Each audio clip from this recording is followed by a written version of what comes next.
Across America, BP supports more than 275,000 jobs to keep energy flowing. Jobs like building grid-scale solar energy in Ohio and producing gas with fewer operational emissions in Texas. It's and, not or.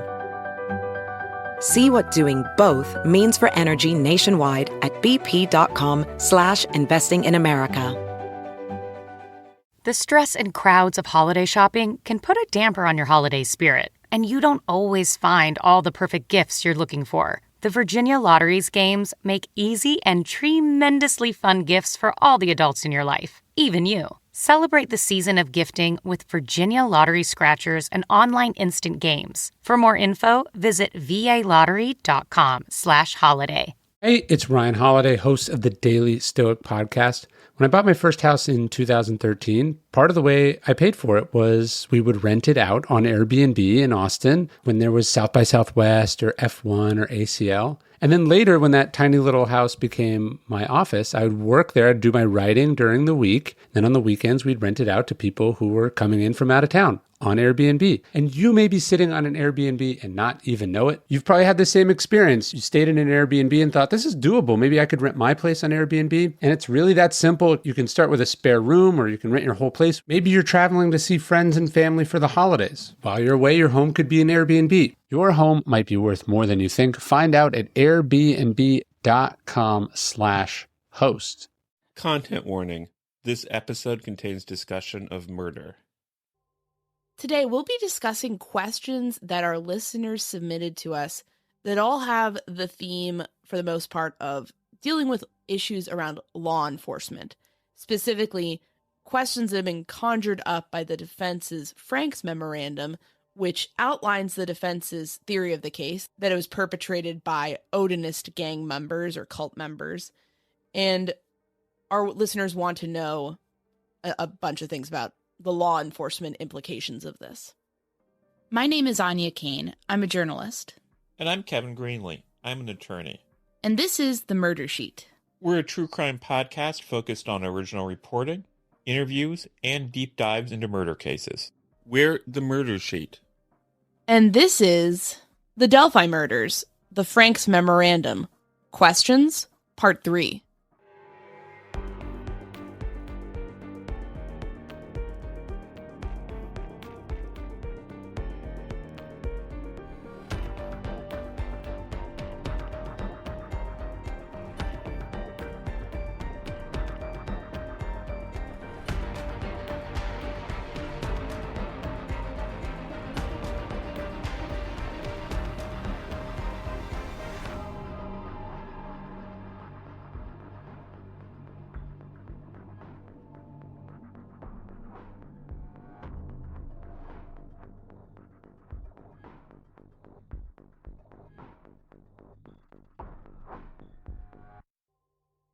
Micah and Brian both had a question that has nothing to do with the Frank's Memorandum. They just want to know, and it's a fair question, even though it's not about the memorandum.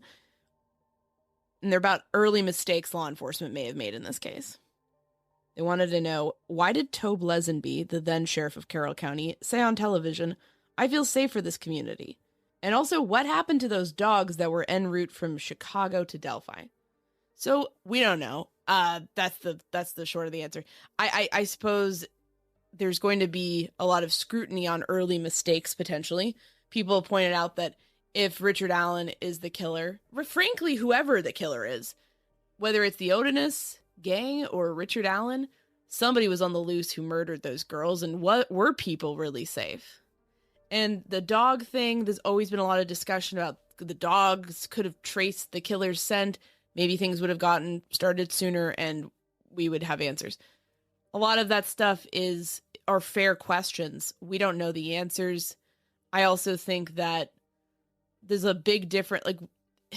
I also think that whenever there's a case that goes unsolved, it's fair to ask questions about what could have been done different for the next time, unfortunately.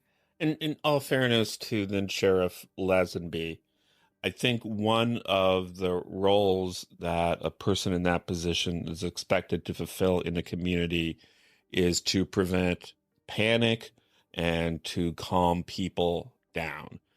And no matter who you believe was responsible for this crime, it is true that he was correct. That people have been safe there. There haven't been other crimes like this since then. Well, some people are going to argue with that, but yes, I think this reminds me of someone who did the opposite of this.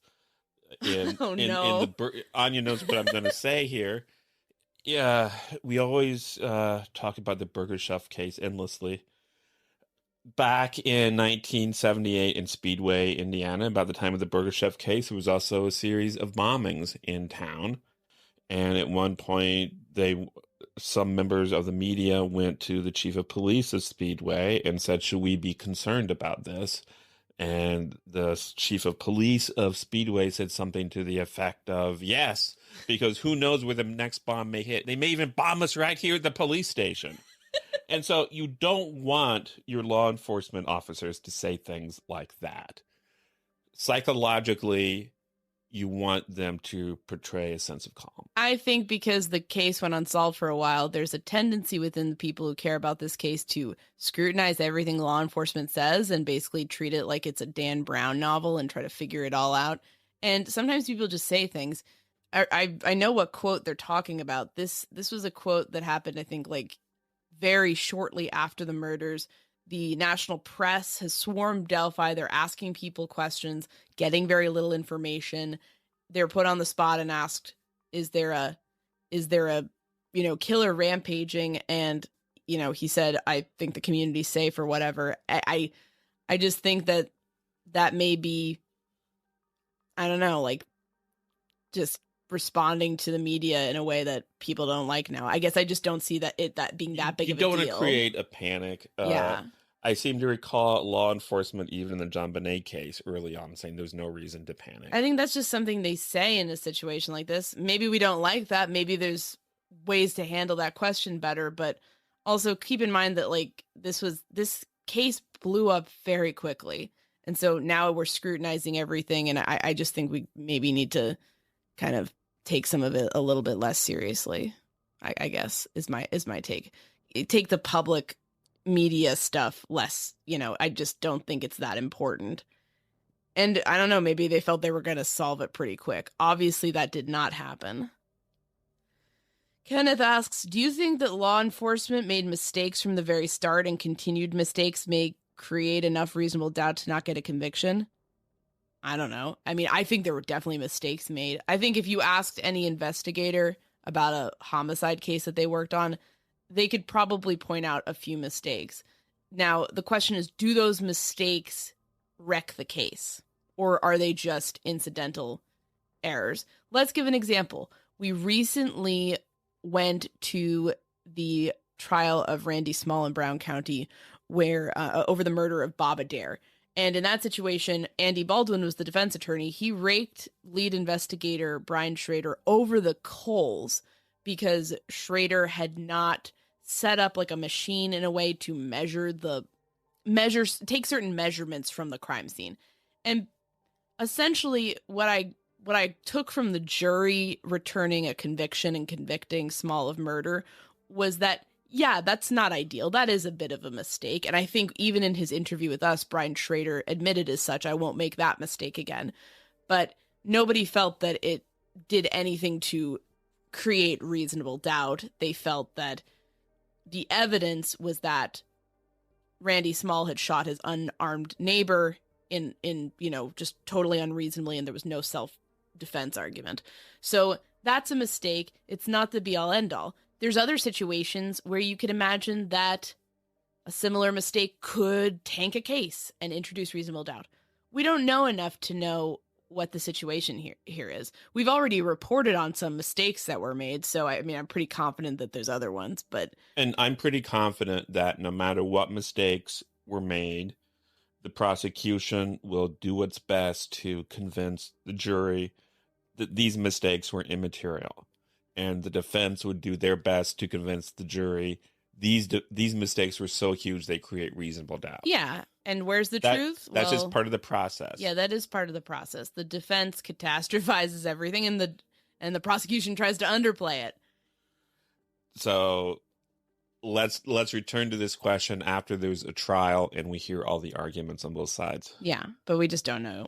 Anonymous and Elizabeth, that's like a band or something. Anonymous and Elizabeth ask, is it true that there are still people in law enforcement who think more than one person committed the murders? And also, it seems clear from the memorandum that law enforcement officers are divided about who should be looked at and how it was handled. To what degree of detriment will this play for the prosecution's case? I'm so glad you asked this. We have so many thoughts. First of all, just taking the memorandum at its word, they quote from a deposition given by Tob Lesenby, where he seems to indicate that he believes more than one person was involved. Yeah. So obviously there are people who are divided.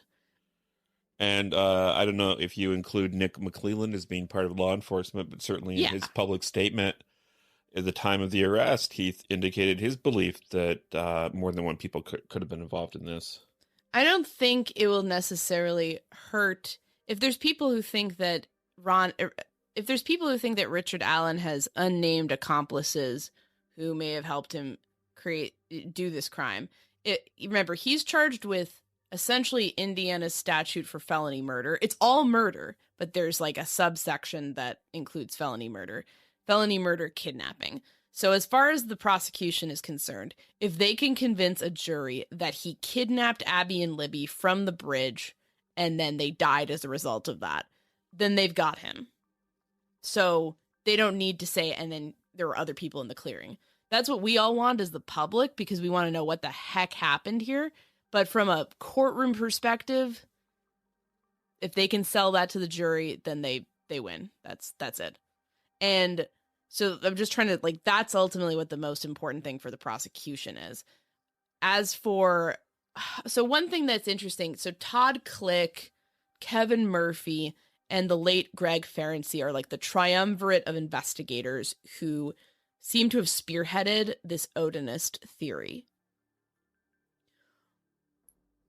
When, again, bringing everything back to the Burger Chef case, I know you guys are sick of it.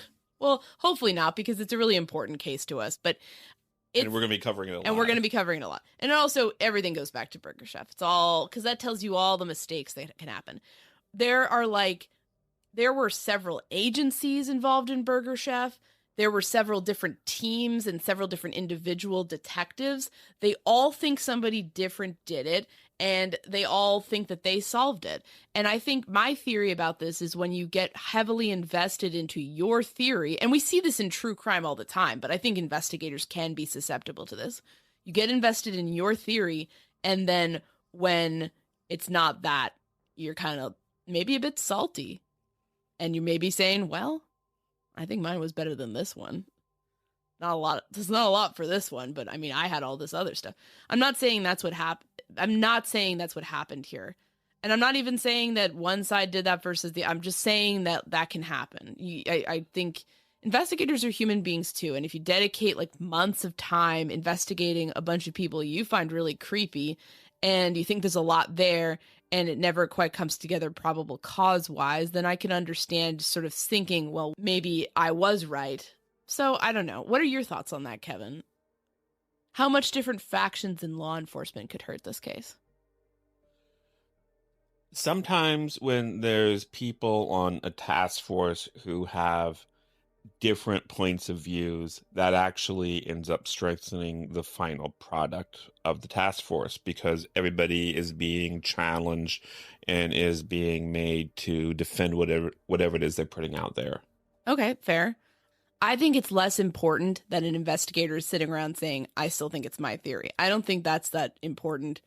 I think it's important if the defense can show the police dropped this too early and they shouldn't have. I think that's if the police ran down Odinism and they could not get probable cause, then that tells me they did their due diligence. If they were at some point we don't really care about this anymore and throw it out the window, then that's more of a problem to me. Not whether or not one investigator who looked at it still thinks it's Odinism or not. It's more of what it says for the health of the overall investigation. Yeah, I would agree. At the Murder Sheet, we spend so much time digging into crime stories that sometimes it's difficult to find the time to plan out and cook elaborate, nutritious meals. That's why we are so excited about our sponsor, Factor, America's #1 ready-to-eat meal delivery service. Our sponsors make this podcast possible. So if you go to factormeals.com/imsheet and use our special code imsheet, you're not just getting half off this high-quality meal plan. You're supporting us too. So I'm obsessed with Factor. I had their creamed corn chicken and their tomato basil chicken risotto recently. Both were delicious. That risotto in particular was amazing. Plus, the whole process was a breeze. All I had to do was pop the meal into the microwave. The food was tasty and flavorful, which is no surprise given that each recipe is specifically crafted by chefs and approved by dietitians. Having Factor during the hectic holiday season has been a boon, especially with us pumping out so many episodes. Head to factormeals.com/imsheet and use code imsheet to get 50% off. That's code imsheet at factormeals.com/imsheet to get 50% off. Have you heard? You can listen to your gripping investigations ad-free. Good news. With Amazon Music, you have access to the largest catalog of ad-free top podcasts included with your Prime membership. To start listening, download the Amazon Music app or visit amazon.com/truecrime ad-free. That's amazon.com/truecrime ad-free and catch up on the latest episodes without the ads. Imagine all your audio entertainment available in just one place.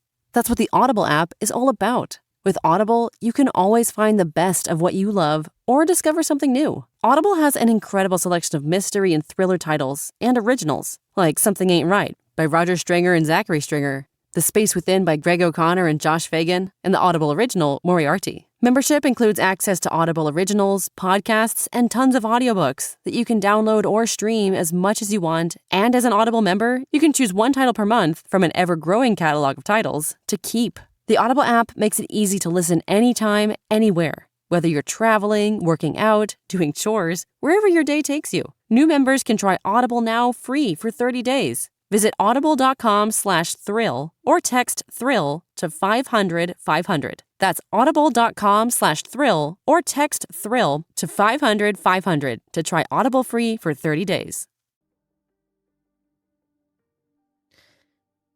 Terry asks, does law enforcement plan on following up with Elvis Fields? As he said some incriminating things. The incriminating things he was said to say were to, I believe, an Indiana State Trooper, and which seems more significant, and then his sisters, allegedly, according to them. I imagine that first of all, it sounds like they were, interviewing him in the first place. I don't know if they're going to follow up with him. I imagine they probably should. What do you think? For all we know, they followed up with him years ago when this information was first presented. We have to keep in mind that all of this information that came out in the memorandum is very new to us, and some of it may even be shocking to us, and some we may say this needs to be followed up on. But law enforcement has known all of this in some cases for years. So I would say, first of all, that there is a strong chance it already has been followed up on. And secondly, when it comes to Elvis Fields, one thing I'm very curious about is among the comments he is said to have made, one of them is that he spat on one of the bodies of the girls and had some concerns about if this left DNA or what have you. So I would be curious, was there saliva on either one of the girls?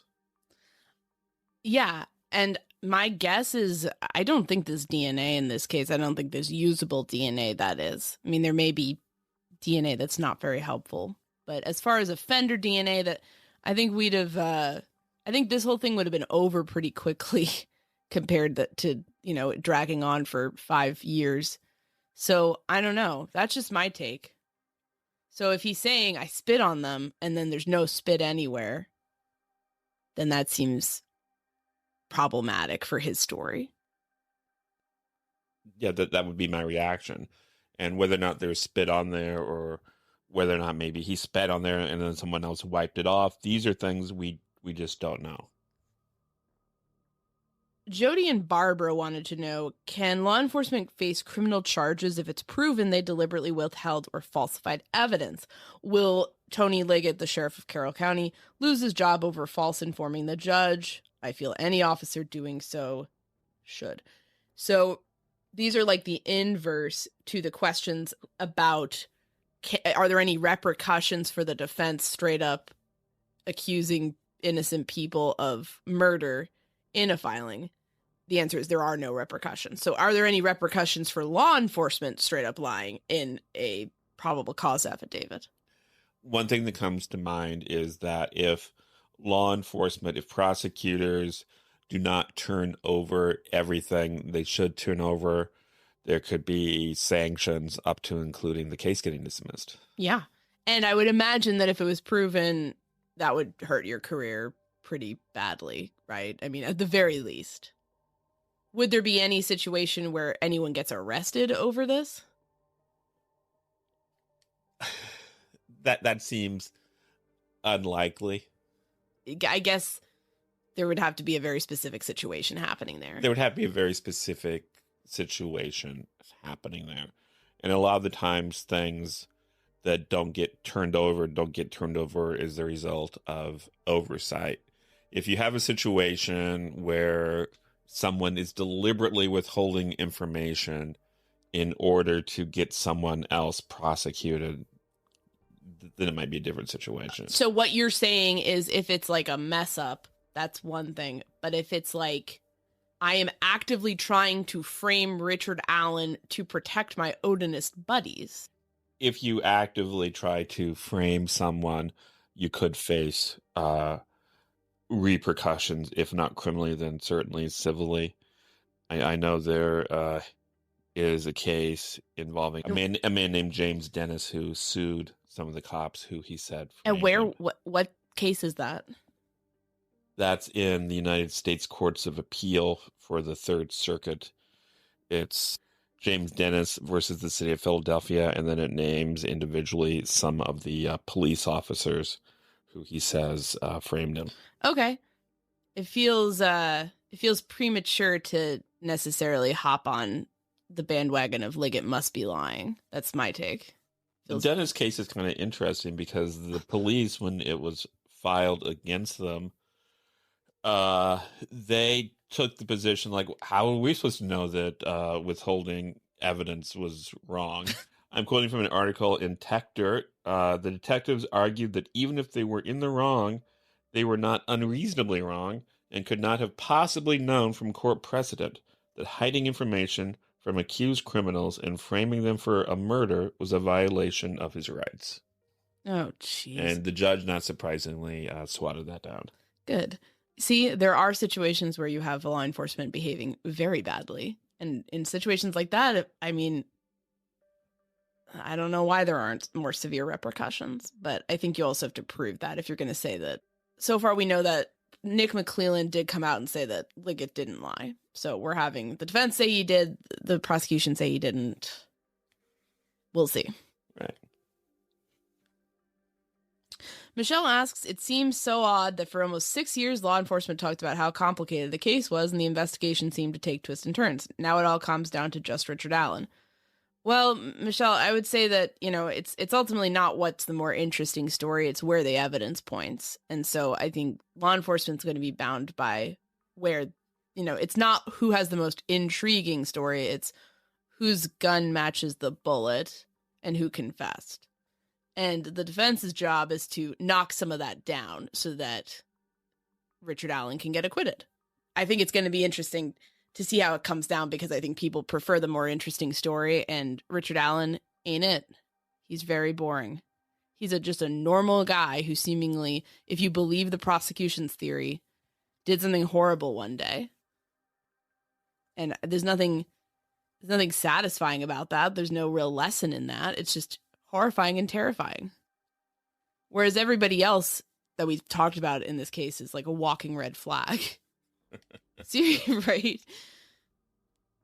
Lindsay asked, why does law enforcement explain as a possible what does law enforcement have to explain the lack of DNA?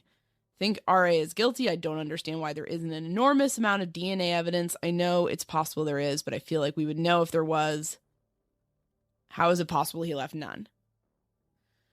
Well, I mean, we're not forensic experts, but I imagine that a lot of the cases that we see broken by DNA have an element to them where the victims were raped and seminal fluid was left, which is a good source of DNA to identify an offender, because there's no reason for that to be there in most situations except left by the defender. In this case, not every case is a DNA. Yeah, not every case is it. I mean, Burger Chef, there's no DNA. It doesn't necessarily surprise me, given that there's no indication that there was some sort of sexual assault. The crime seems to be sexual in nature because they were forced to take their clothes off, but it doesn't seem like there was an assault. So it doesn't really boggle my mind that there's not usable DNA here. The crime is brutal if you wear gloves and you manage to not cut yourself. Where would the DNA come from? Well, from someone spitting on one of the victims. Right. And I think also if there's no DNA, like there's no usable offender DNA, then you have to wonder if there was a group of people committing the crime, would that make it more likely that one of them would leave DNA versus one guy acting alone? I don't know. What would you think? I would think it would be more likely for a group of people that one of them would make a mistake versus one person who happens to get lucky. Couldn't you argue that the more people who are present, the more control they can exhibit over the crime scene and can be more careful about cleaning? That's also fair. If there was evidence of cleaning, then maybe that would help them. If there's no evidence of cleanup, then I think it hurts them.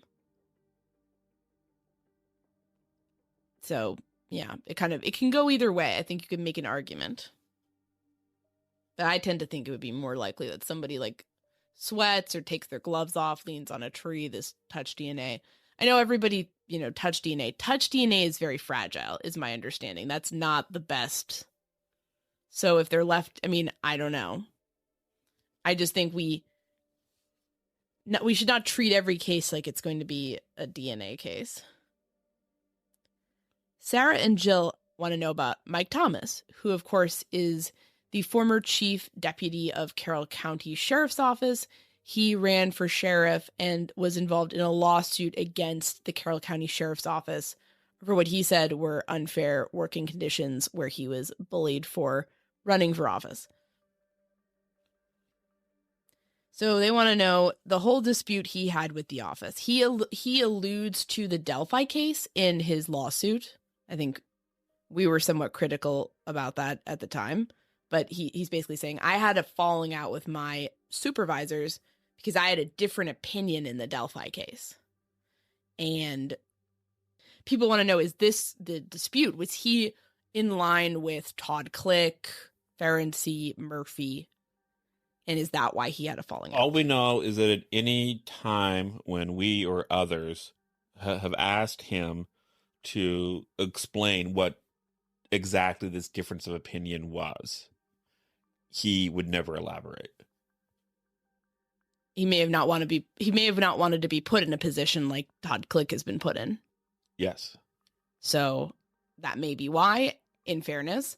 And I don't think it is, because I'm going to tell you this. I think the defense would have put him in this filing if he was part of this. So I'm going to say no, it's probably not what he was disputing with them about. And I think it's probably an unrelated theory. Although I suppose if there's some sort of like testimony there that he can give from the perspective of, oh, they didn't like certain ideas and they would throw them out too quickly, that's somewhat related. It's just not quite the same thing. Does that make sense? That makes sense. Botox Cosmetic, out of botulinum toxin A, FDA approved for over 20 years. So, talk to your specialist to see if Botox Cosmetic is right for you. For full prescribing information, including boxed warning, visit BotoxCosmetic.com or call 877-351-0300. Remember to ask for Botox Cosmetic by name. To see for yourself and learn more, visit BotoxCosmetic.com. That's BotoxCosmetic.com. Kellyanne asks, do you believe that by suggesting that the prison guards are using torture methods, that the defense is angling towards explaining away RA's alleged jailhouse confessions as something akin to brainwashing? Yes. That seems to be what they were going for. They even suggest explicitly at one point that perhaps the guards could have induced him to make confessions by making threats against him. Uh-huh. Although they then indicate in the famous footnote 15 that they have no evidence from Richard Allen that happened. Now, at first I was like, that seems like a interesting way to do that, because mental health issues are a thing that can happen to people in prison. And maybe that would be something that would be easier to sell to people, a mental health episode. But if you make his mental health records an issue, then the prosecution may be more likely to get a hold of those. And they may not want that for whatever reason.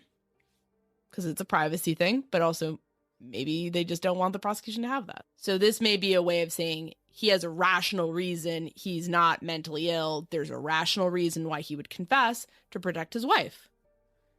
Because she's being threatened by Odinist guards. So it keeps it within the realm of there's no mental health issue there, but it also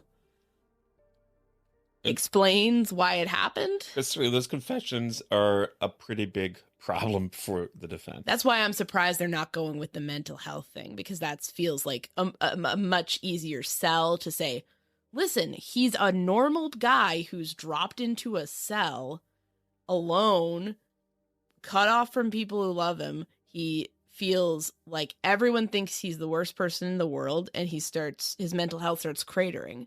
I think a lot of people can understand that, regardless of whether or not you think he's guilty.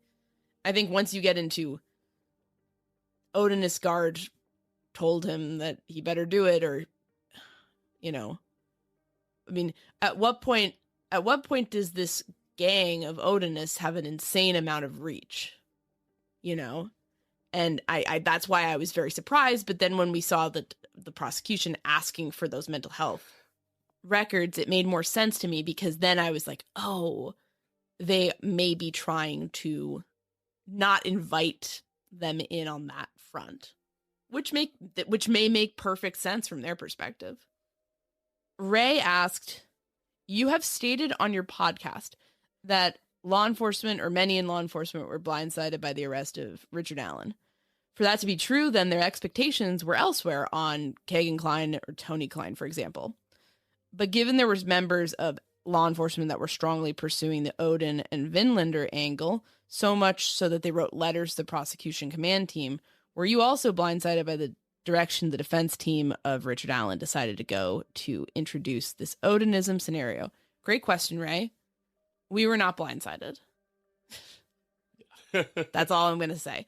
And as for the Odin Vinlander angle, what we have to remember is that this was a sprawling investigation.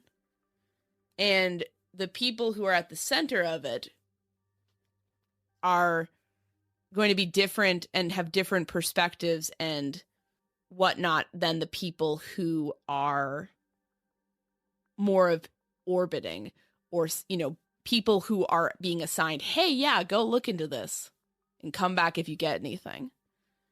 Because those people on the outside are going to be focused and hyper specific on different leads that they're looking into. They're going to be specialists, and then there's going to be more generalists at the heart of the case, because they're having to go through everything. Yeah, think about it this way. It is obviously important that the Odinist angle be looked at. It's obviously important that the Kagan Klein angle be looked at. obviously important that Ron Logan be looked at. And I could go through. There's probably a ton more that we don't even know about at this point.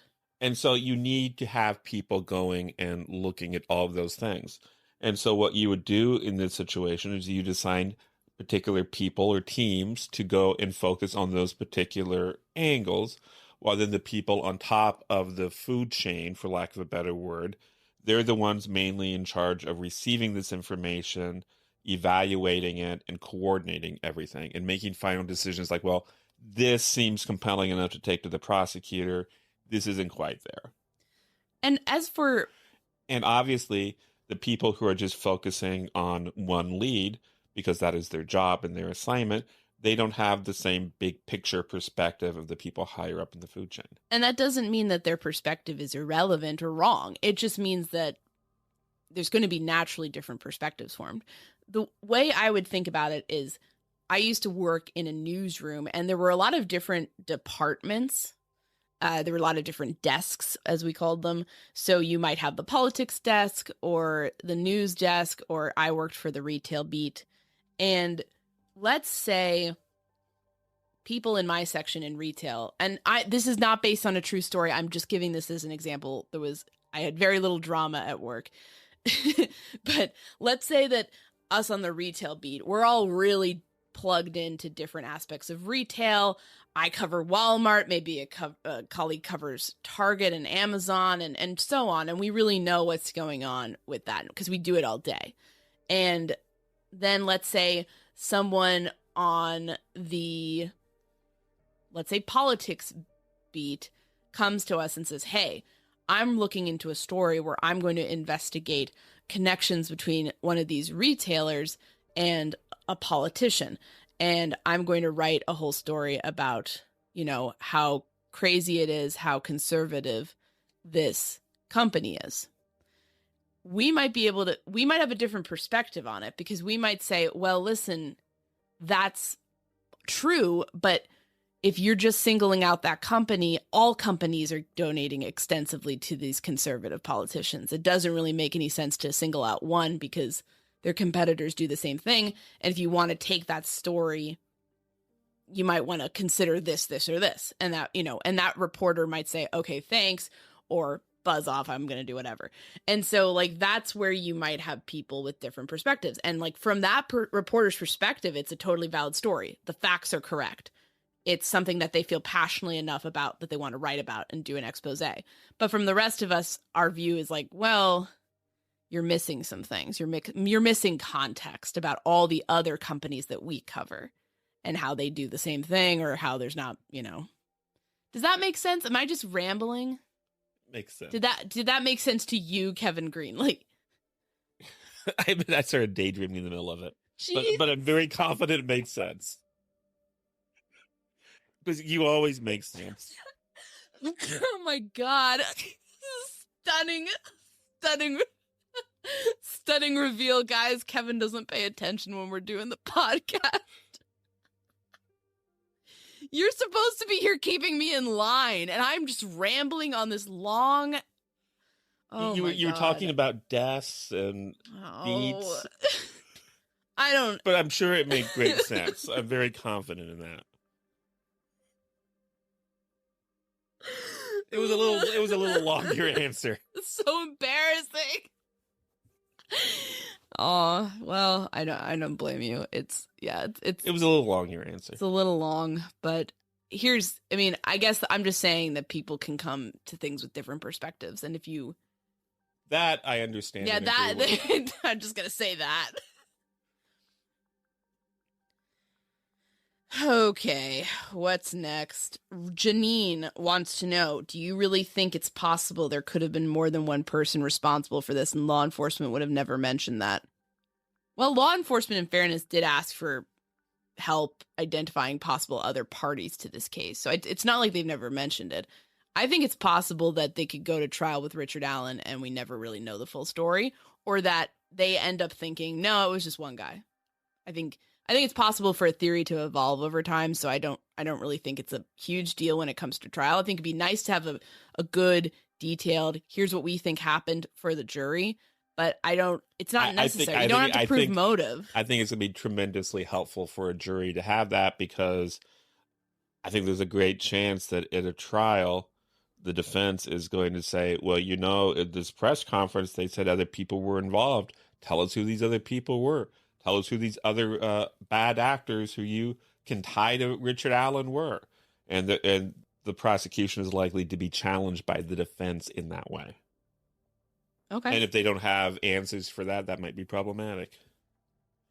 I also do think, though, it's possible for them to evolve, for them to have started out thinking maybe there's more than one person here, and then end up thinking the evidence points to one person. Right.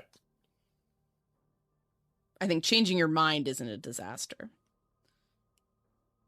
Bosker wants to know, this is in regards to the limited release of information from law enforcement for the past 6 years.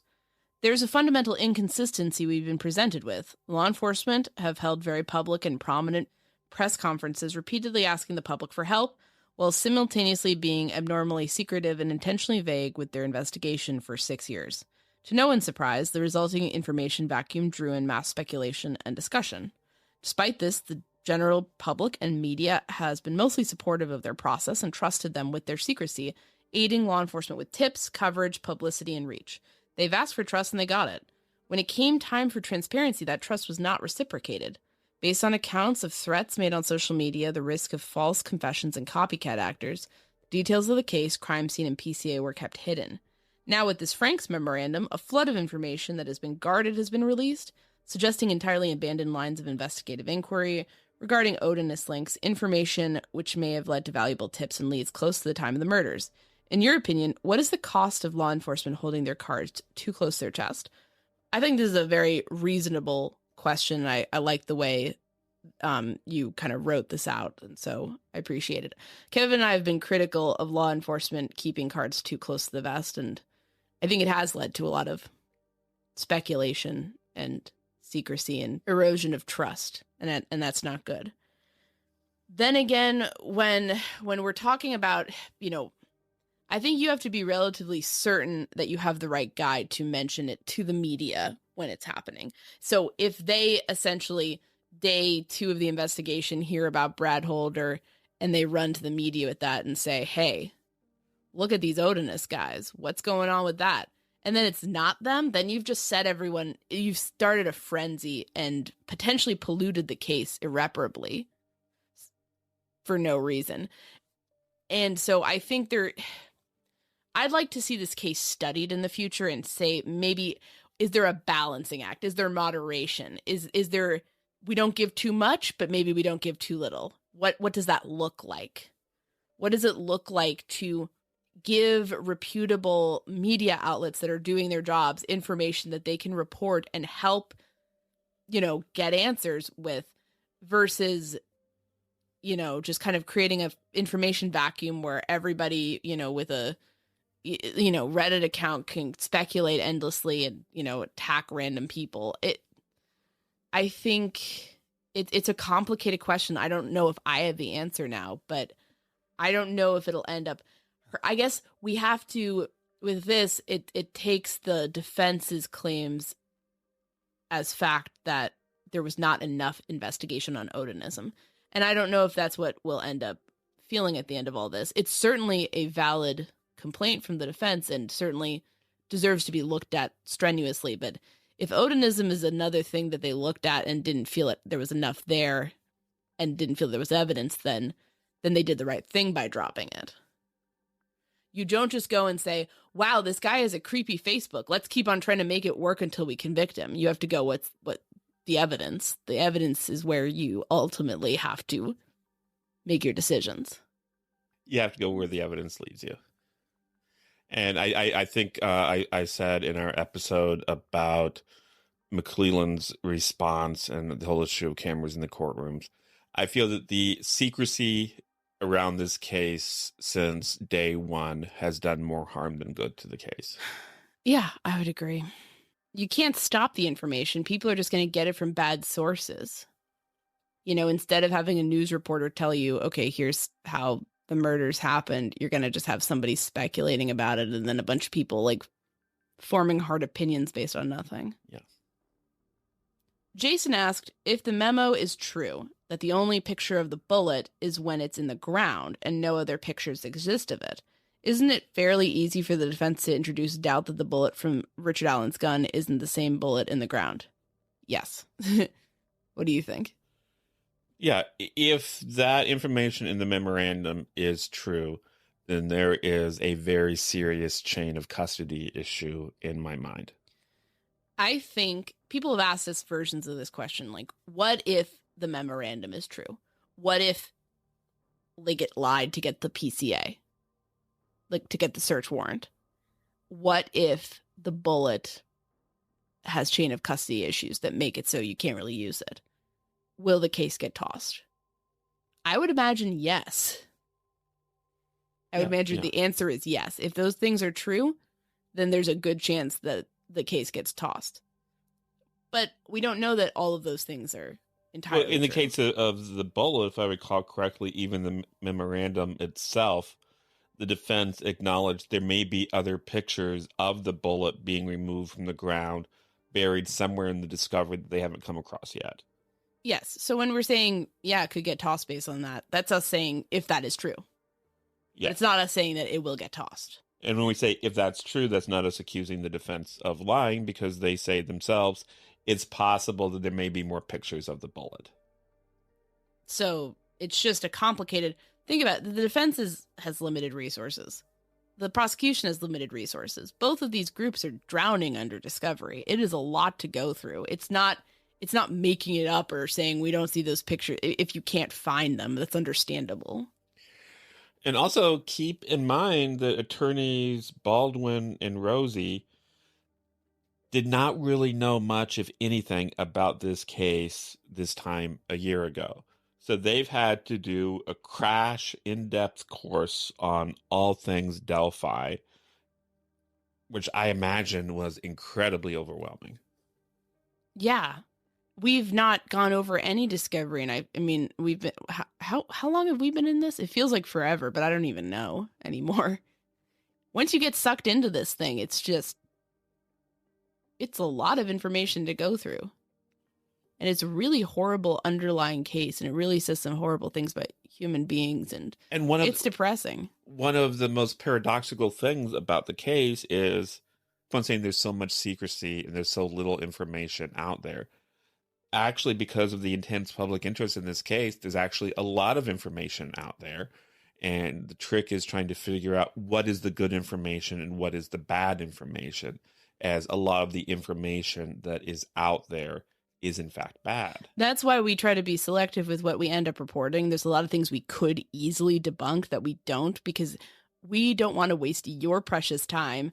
And we know that you all have like jobs and like stuff to, like, we don't want to be sitting here being like, okay, here's this thing that, like this one Redditor posted and we're going to explain why it's not, because that doesn't really improve, like, it's just giving something more oxygen than it deserves. So yeah, it's an ocean out there. It's crazy. And yeah, the defense, again, limited resources. Nick McClellan, that's a tiny prosecutor's office. Everybody's going through it. So we need to take accusations about discovery issues, chain of custody issues seriously. But I think we're just going to see how it plays out. Susan asks, if the case against Richard Allen were to get thrown out, would law enforcement be obligated to continue investigating, or would the case be closed since an arrest was made? It's a good question. I actually don't know what the rules would be.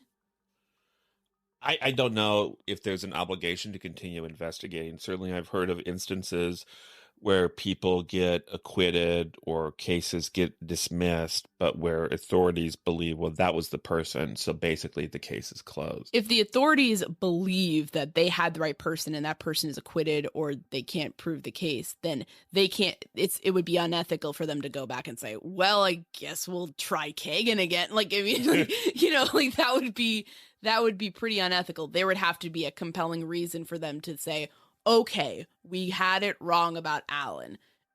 Now we think it could be this person. You'd have to get to that place from an organic standpoint, not from a standpoint of like, let's find someone else to accuse. So let's say hypothetically, this is pure hypothetically. Don't take this as indicating anything other than being hypothetical. This ought to be good. Let's say, for instance, there is no photographs of that bullet being taken out of the ground. And so let's say because of that, Judge Gull says, I can't be sure that this bullet that ties Richard Allen to the crime scene actually came from his gun. We have to throw the case out. Now, that being said, the people who investigated the case can be very well aware, well, we didn't plant that bullet. We know that bullet is real. So in that case, they believe we definitely have the right person and the evidence proved it. And the case was thrown out for reasons not to do with bad evidence. So we think the case is done. Yeah. So there's a lot of ways this all could play out. This is a question from Danny, and she wanted to know, is a Frank's motion hard to win? And if it does go to a hearing, she thinks it'll be on the allegations relating to the witness statements, not the odinous stuff. 100%. To just interject on your own question, Danny, I apologize. I'm like interrupting me reading your question. But the odinist element of the Frank's memorandum has very little to do with the underlying filing, which is kind of, you know, everybody's trying to get past the gag order, and unfortunately that's a byproduct. But all of the things about Tony Liggett potentially misleading or lying about witness statements, that's fundamentally the core of the Frank's issues here. The odinist stuff is just kind of getting past the gag order. Yeah. And she goes on, the prosecution having to turn over the defense. They also don't include any mention of Ron Logan or Kegan Kline. As far as we know, it is sealed. Yeah, so there was a lot in the Frank's memorandum about, like, law enforcement didn't mention the Odinists, even though they were better than Richard Allen. They don't really have to mention other theories. All they have to do is mention, like, here's why we went after Richard Allen. Is that correct, Kevin? Yeah. So why do you think there's going to be a Frank's motion? Because I think some people did feel that, like, did they really like slam dunk this on Frank's issues? The portion of the document that was about Frank's issues versus the portion of the document that was about Odinus and the crime scene. What makes you think that, yeah, they nailed it, they're going to get that? And also, is it a sign that they nailed it, or is it just like once somebody asks for it, it's going to happen?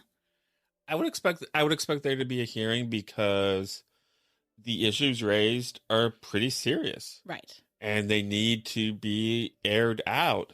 Okay. I think if the judge evaluates the Frank's memorandum and then reads, I think Prosecutor McClellan said, like, well, you know what they wrote is only partially true. And then she might want to know what part is. Yeah. The judge just nodded and said, well, I don't even need a hearing. I've heard enough. I think people would find that pretty unreasonable. And I think we said that we wished Prosecutor McClellan's was longer or had more information in it, but I have a feeling that he may be saving some of it for a hearing. That's the vibe I got. And also, that also fits the pattern of what we saw last time with the transport order. Defense files something that explodes the media. McClellan filed something that's quieter. They go back and forth at a hearing, and then she makes a decision. Exactly. So it's based on that pattern too. So it's not like the Frank, if they did a bad job on the Franks, they wouldn't get a hearing, or if they did a good job, they would. It's more of like, once you raise that, we have to discuss it. Kenneth and Michelle want to know, bonus question. Ooh, a bonus. In the press conferences, what the heck was Carter talking about? Doug Carter, the superintendent of the state police. Any idea what the tentacles are that Doug Carter was referring to shortly after Allen's arrest? I don't know. This is where we come full circle. Let's not read too much into law enforcement. I think when he was talking about tentacles, wasn't that in reference to, like, we may be looking for other people, let's see what happens? Carter is a man who feels things very deeply. He's a very emotional man. And empathetic. And an empathetic man. I think when you listen to him, you should focus on, he's showing us that he cares, and that by extension, the Indiana State Police care about this case. I don't think I don't think it's too helpful to really parse what he says syllable by syllable and try to find any hidden meanings beyond the fact that he cares about the case. Yeah, we're not Carter literalists in this household. So I think that's well said. So you're proud of No, yourself. I'm saying what you said was well said. I was just making a stupid joke out You of it said at the end. we're not Carter literalists. No, And then you laugh and you say, oh, that was well said. I was This looking. is what I deal with. A couple of people have complimented her for being sassier on the podcast. Now she's complimenting herself. This is what it's come to. This is the monster you've created. I was looking at you. Oh my God. And I can't even cut this out because we're trying to be more personable and human. So you all asked for this. Yes, we are trying to be more human. Oh man. Okay. Last question. Belongs to Ray. Robert Ives said in the beginning there were signatures and body posing and that he expected the case to be solved rather quickly.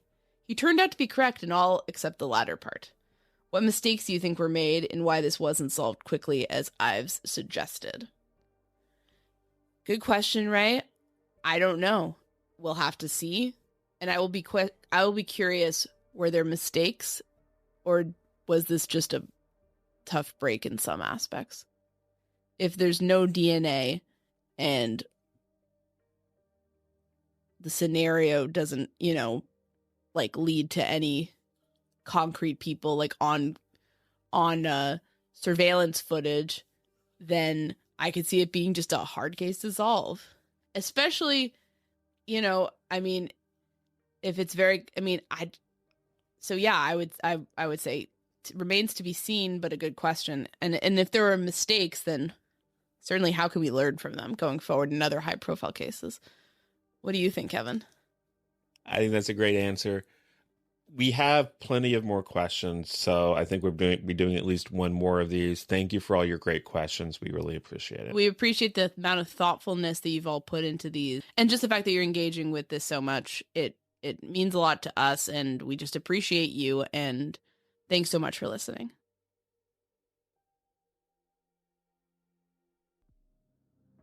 Thanks so much for listening to The Murder Sheet.